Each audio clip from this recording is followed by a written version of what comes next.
Il y a différentes façons d'explorer la condition humaine, différentes voies. Dans cette introspection littéraire, intitulée tout simplement De la maladie, Virginia Woolf a choisi de l'explorer à travers l'expérience de la maladie. Comment se fait-il que le sujet soit si peu abordé dans la littérature alors qu'il a un impact aussi profond sur la vie de chacun d'entre nous? C'est la question que se pose l'auteur. Et elle déploie l'éventail des thèmes qui ont depuis toujours nourri, imprégné la littérature. L'amour, la haine, la guerre, la jalousie, tout le spectre des passions humaines. Et si peu de place dans ce spectre pour la souffrance liée à la maladie, alors même que celle-ci modifie notre perception du monde, qu'elle bouleverse notre rapport au langage, au temps, à la conscience.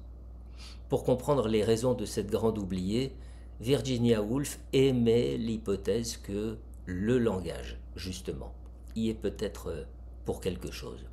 Parce que, alors qu'on le sait tellement riche, tellement varié, lorsque l'on évoque l'amour, par exemple, ou même la haine, eh bien, le voici soudain d'une grande pauvreté dès lors qu'il s'agit d'évoquer le corps souffrant.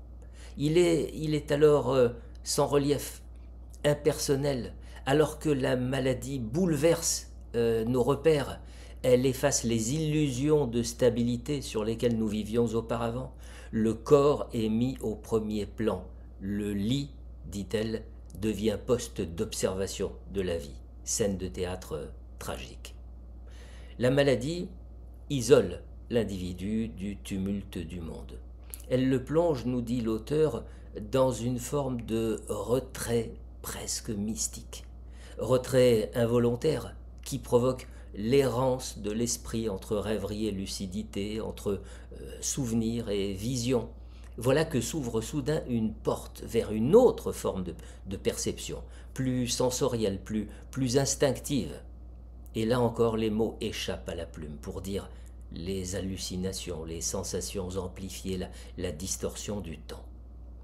Expérience presque mystique, donc, nous dit Virginia Woolf. Expérience esthétique également. Et puis, expérience spirituelle unique. Loin d'être seulement souffrance, la maladie devient source d'une étrangeté poétique.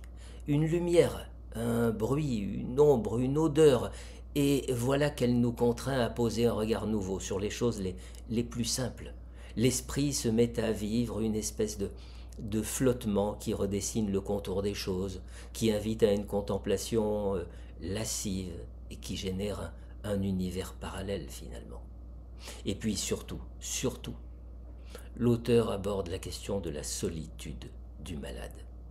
Le dialogue avec les bien-portants se trouve souvent rompu parce que ceux qui l'entourent se mettent à parler presque une autre langue, tentant de rationaliser, de consoler, alors même qu'ils ne soupçonnent même pas la profondeur de l'expérience puisqu'ils ne la partagent pas.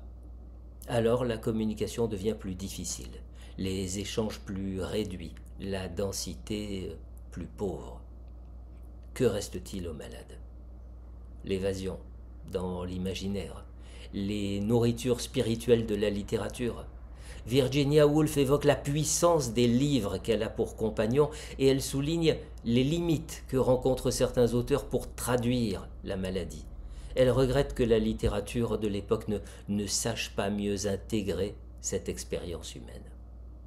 Ce qu'il faut retenir enfin de ce livre qui combine finalement réflexion philosophique, introspection poétique et critique littéraire, c'est une véritable réhabilitation de la maladie. Pour l'auteur, l'état maladif ne devrait pas seulement être dépeint comme une faiblesse ou une privation. La maladie peut devenir, selon elle, une véritable clé de compréhension du monde et de soi.